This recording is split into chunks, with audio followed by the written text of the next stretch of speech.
ngi leen di sant di leen gërëm comme ni ngeen ko gisee tey bi ñu xëyee ànd ak kilifa yi ci préfet département ak inspection d'académie dem ci école yi gis nañ ne école yi dem gars yi tàmbale neen liggéey bi tàmbali na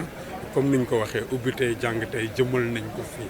naam sànq yaa ngi laajte di wax yenn kii bon évidemment mënuñu teew fépp mais fi nga xamante ne mën nañ fa teew dinañ fa teew fu ñu mënul teew yebal nañ fa ay ndaw fu ñu mënul yebal ay ndaw dinañ fa recueillir ay information maintenant lu ñu jot yëpp dinañ ci liggéey xool naka la ñuy wéyalee pour liggéey bi jëm kanam mais am nañ yaakaar ne en général ci li ëpp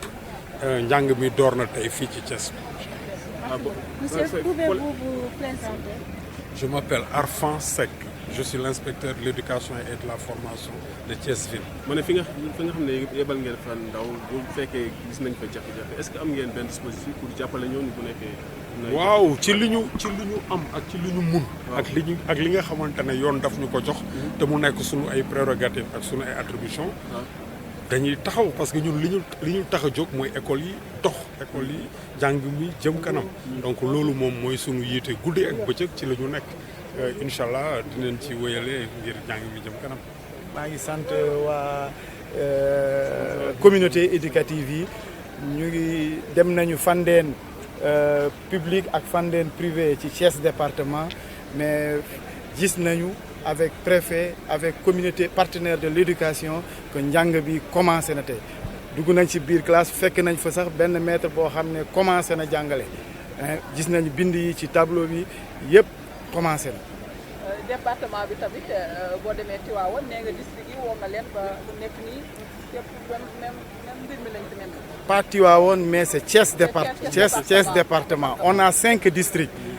J'ai mis les inspecteurs chefs de district dem nañu ci àll bi ñu ngi dem côté Ngoundiane ñii ñu ngi dem côté Pout ñii ñu ngi toog seen bureau di woote téléphone mais ñëpp nee nañu commencé nañu. incha allah waaw commencé nañu voilà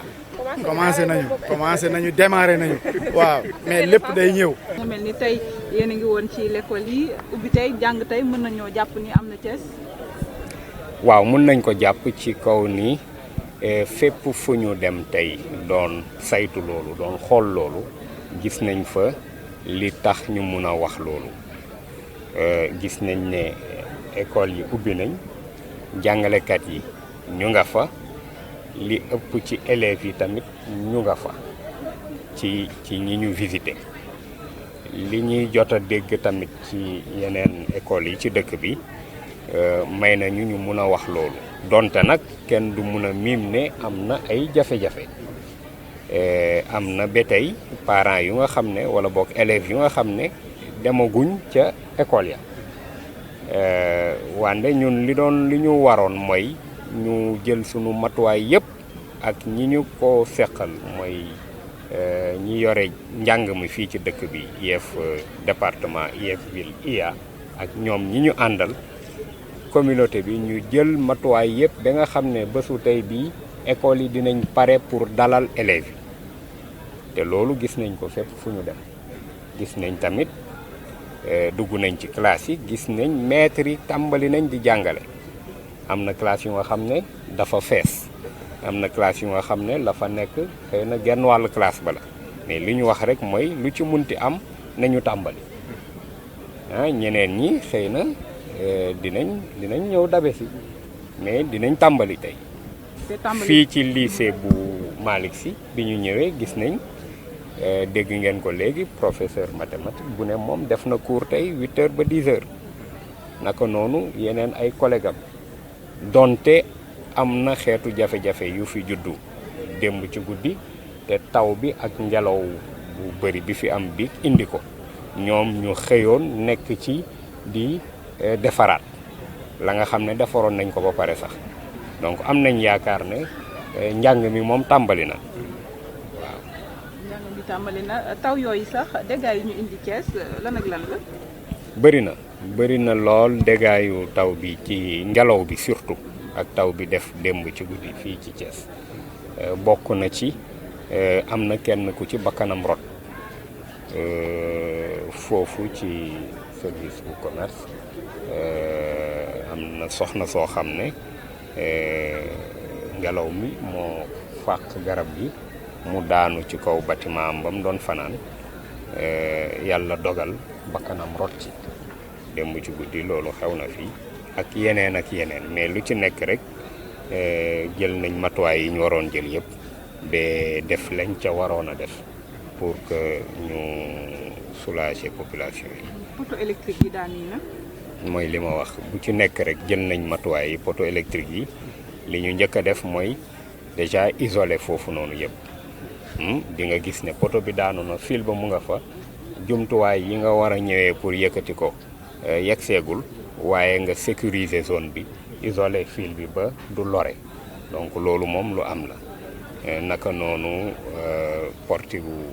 wala bokk foofu ñu tuddee tableau commune gis ngeen ni mu daanoo dafa gàllankoor dem beeg dikk bi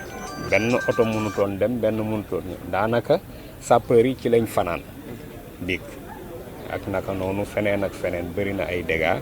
jotaguñu lépp mais xam nañ ne daal am na dégâts yu mu def ci dëkk bi mais li ci ëpp solo mooy ñu ngi taxaw ak matuwaay jumtuwaay yu ñu am ci côté population yi vraiment pour jéem leen a soulager et fexe ba loolu voilà ñu jàll ko ci jàmm. donc association des parents d'élèves FENAPES. mu mel ni ubbi tey jàng tey bi. waaw ubbi tey jàng tey bi wax dëgg mi ngi avancé parce que soo xoolee fu ñu jóge woon il y a 5 ans wax dëgg yàlla mi ngi avancé bon je suis optimiste parce que xam naa ni mi ngi avancé parents d'élèves yi ñi ngi góorgóorlu c'est que contrainte bi d'abord parents d'élèves yi fexe nañu boobu mooy ñu participer à des AG dans les différentes écoles ak directeur ak le corps d'encadrement de l'école le corps administratif ñu waxtaan pour xool nu ñuy de préparer ouverture les questions matérielles les questions financières l'APE sur les collèges wala lycées l'APE moyennant subventions yi leen di jox pour parfaire les outils de travail ci yooyu la ñuy contribuer bon sur les lycées Jules Sagna dont je suis président on a laissé comment dirais-je l'occasion à l'intendant d'organiser tout ça waaw donc financièrement amul problème mu ñëwaat nag parents d'élèves yi c'est une question financière et matérielle à chaque fois dañuy interpeller parents yi ñu leen dem leen ngeen inscrire inspecteur daaw ak daaw jéeg ren j'ai pas suivi peut-être am na peut-être amul inspecteur ci boppam ak les autorités éducatives def nañu ay communiqué pour dire que ku am inscription demal ku amul inscription demal mais pas yenn parents yi c'est par fierté ou orgueil je les comprends un peu bëgguñu yebal seen doom te amagul yére wala amagul les comment dirais-je les contributions les inscriptions donc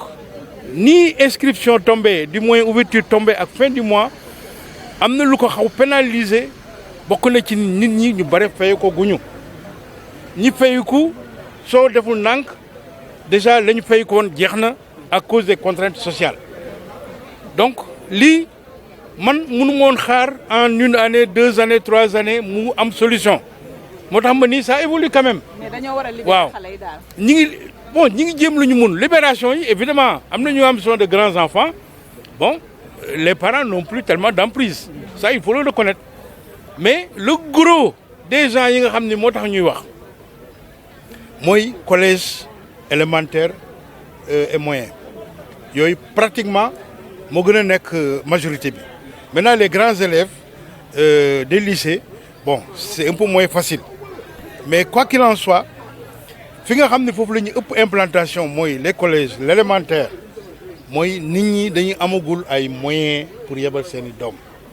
donc loolu yéen ñu yore taskatu xabaar yi ngeen gën a lawal loolu on peut l'appeler pré-inscription ku ñëw def sa pré-inscription sous réserve nga ñëw verser dans la quinzaine ou bien dans le mois bon yooyu yëpp ay waxtaan lay doon ak i consensus au niveau des AP dans chaque école mais yéen ngeen jàllale information baax na ci que les parents sachent que ce n'est pas une honte nga yebal sa doom mu ñëw te amagul yëre bees wala amagul comment dirais-je inscription. seen gis-gis ci ubbite école bi. waaw inspection d'académie. waaw ñu ngi sant bu baax gis ngeen ñoo àndoon foofu fu ñu jaar gis nañ ne élèves yi ñëw nañ te bi ñuy def visite yi dañoo dem ci école publique dem école privée laïque privé catholique te gis ngeen ne fu ñu fi dem am na ay classes yu commencé fonctionner te déjà li ñu ci gën a neex mooy fi nga xam ne fa lañ gis élèves yu gën a bëri ci école publique la muy collège Mamadou Diaw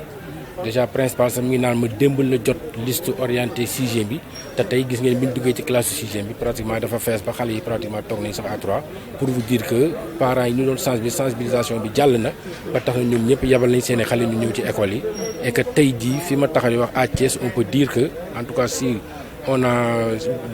jàppee ci li ñu wax ak li ñu gisagum que ubbi tey jàng tey am na fii ci région de Thiès ci académie bu Thiès. Nous avons visité certains établissements, d'ailleurs les mêmes, presque depuis 2 ans, 3 ans. Et c'est les établissements le plus souvent qui n'ont pas de problème. On aurait pu au moins choisir d'autres établissements où il y a donc des problèmes réels pour pouvoir vraiment regarder visu, est-ce qu'il y a l'effectivité de ce qu'on appelle du concept Ubitey et Djangatey. Mais ce n'est pas le cas. Donc c'est la première impression que nous avons. Peut-être il faudrait corriger les années à venir pour que vraiment on puisse avoir donc la réalité sur le terrain. Et quelles sont ces difficultés? Les difficultés, peut-être, c'est lié peut-être à un manque de sensibilisation, mais également à un manque également de concertation. Parce que les vacances, le plus souvent, on devait donc vraiment les utiliser pour que vraiment ces genres de questions, on puisse les dépasser. Mais attendre jusqu'à l'ouverture des classes pour pouvoir régler ces questions-là, je pense que c'est vraiment agir après, donc, vraiment très tardivement. On pourrait vraiment agir très vite durant les vacances, régler toutes ces questions et durant donc c'est-à-dire l'ouverture, que toutes ces questions soient dépassées et qu'on puisse commencer correctement les cours.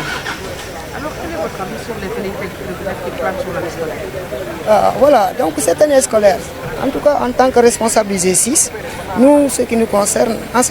nous avons signé un protocole avec l'État et ce protocole aujourd'hui, il y a beaucoup de points qui jusqu'à présent quand même restent à l'attente et ça vraiment ne favorise pas l'apaisement donc du climat scolaire cette année. En tout cas, parmi ces questions, on peut citer la question de lenteur administrative qui jusqu'à présent plombe la carrière des enseignants. Et nous avons proposé que n'est-ce pas, il faut passer à la dématérialisation de la fonction publique, ce qui permettra au moins à l'enseignant qui se trouve quel que soit au Sénégal de pouvoir vraiment faire une demande à partir de sa boîte Mirador et d'obtenir son acte sans pour autant qu'il y ait ce qu'on appelle des papiers à déposer. D'autant plus que ces mêmes papiers, c'est l'administration même qui nous les donne. Voilà. D'autres aspects, c'est le système de rémunération.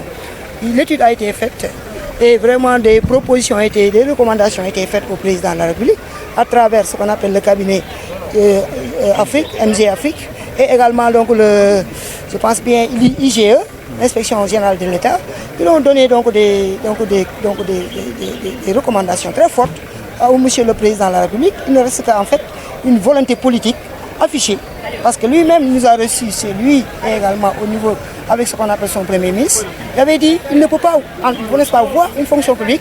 dans laquelle vraiment les travailleurs se regardent en chien de faïence. Certains disent que moi je suis mieux payé que l'autre. Je pense qu'à ce niveau, il l'a compris, il faudrait maintenant qu'il agisse parce que nous sommes dans le temps maintenant de l'action, plus donc dans le temps du bavardage. L'autre aspect sur lequel nous voulons vraiment mettre l'accent cette année, c'est avec ce qu'on appelle la question de la formation des enseignants. La mise en position des sages et les passerelles professionnelles sont des questions vraiment qu'il faudrait également dépasser. Parce qu'un enseignant doit être bien formé. Et c'est la formation qui construit même la base donc, de ce qu'on appelle la qualité de l'éducation au niveau de notre pays. Mais malheureusement, beaucoup de camarades sont concernés par ces questions-là. Ils ont eu à faire donc des examens académiques, ils ont obtenu donc des diplômes. Qu'est-ce qui reste? D'être formé, d'être nivelé. Je le dis souvent, au Sénégal, si vous regardez bien, au niveau du résultat du baccalauréat, chaque fois on dit oui, 37%, les résultats sont mauvais. Moi, je ne suis pas impressionné et tout le monde, hein, personne n'est impressionné par ces résultats. Parce que nous constatons chaque année, ces résultats sont les mêmes. Pourquoi? Parce que les professeurs qui officient dans les lycées, qui sont-ils? C'est les PS qui doivent officier. Mais malheureusement, si vous regardez le ratio de PS dans les lycées, il n'y a même pas de PS maintenant. Il n'y a que des PSMG et des PM. Et ces gens-là, nous ne demandons rien d'autre que vraiment que l'État les permette d'être nivelés, d'être formés, pour que vraiment qu'on puisse donner de meilleurs résultats et que le niveau donc, des élèves puisse encore être relevé.